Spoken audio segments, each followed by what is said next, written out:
We're going to turn now to the woman they call the plus-size wonder from down under. Robyn Lawley was the first plus-size model to appear in the pages of Vogue Australia, and now she's breaking ground as the first plus-size model for Ralph Lauren. We're going to talk to her in just a moment, but first a look at how the Wilhelmina model rose to the very top. She's one of fashion's hottest new faces. Robyn Lawley's turning heads, not just for her beauty, but for her curvy size 12 shape. At just 23, the Australian model has embraced her figure, and mainstream fashion magazines are taking notice. Gracing the covers of French Elle and Vogue Italia, she recently became the first plus-size model ever to spearhead a campaign for high-end fashion designer Ralph Lauren.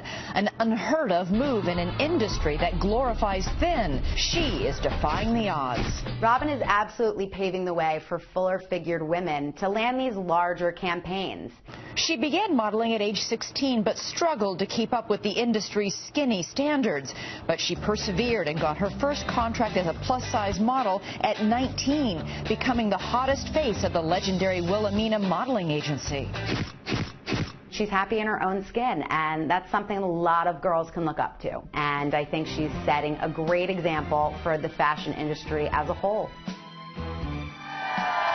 And we're joined now by Robyn Lawley. Good morning. Good to have you here. You're gorgeous. Oh, thank you for having me. Tell me, how tall are you? I'm 6'2". And do you mind telling me how much you weigh? Well, I'm a size 12, and I think weight has nothing doesn't to really matter. Yeah, it doesn't really matter. But size 12. Yeah. So you are actually what most women look like when it comes to sizes, correct? Correct. So that's generally the average of America is a size 12, so that's my size. When you first started modeling at the age of 16, did you feel a lot of pressure to diet, to lose weight, to look more like the other models on the runway and in the magazines? I did, unfortunately. I felt a huge amount of pressure to diet, and my body was, it was such a battle for me to do that because I'm such a big bone and I'm tall and I'm broad, so I really struggled to maintain that size, and I just rebounded but was lucky enough to start plus size modeling. You did say that for a while you dabbled in eating disorders just to try and shed the pounds.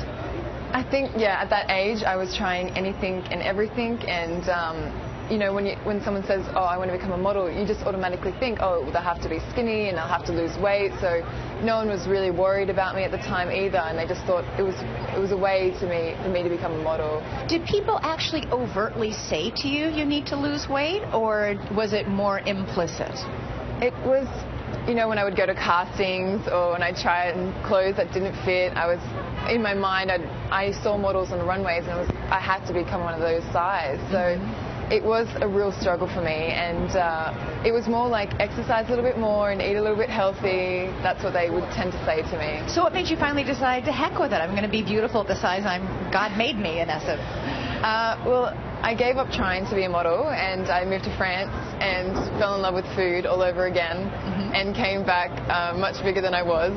And I saw plus-size models doing well, and I saw editorial, and I decided that I wanted that. I wanted to be in magazines, and I approached a plus-size modeling agency in Australia, and then they took me on board. They signed me on a contract. So I wanted you to tell me about the first time you appeared on the cover of a magazine. It was Vogue Italia? Well, my first one was French Elle. French Elle. And I found out when I was shooting Vogue Italia at the same time that the cover had just come out. So I was dreams come true. I was definitely pinching myself and in awe. So you didn't know you were going to be on the cover. You never know until it's out, and you can't tell anyone either, so you have great news and you have to keep it to yourself. But it was such a special moment for me, and I love the covers. All the covers I've done I love. Do you think we'll see more models like you on the runways and in magazines? More models who look like all the rest of us who are actually buying the clothes? I hope so. I'm sure we will see, you know, there's so many plus-size models in New York doing so well at the moment, and it's only going to get better. I think, you know, they're just going to more understanding and less discrimination within that. Right. Well, congratulations, and we're so thrilled to see you front and center in the new Ralph Lauren ad campaign, and best of luck to you. Thank you so much for having me. I think you look absolutely stunning, so thank you so much for being a positive role model.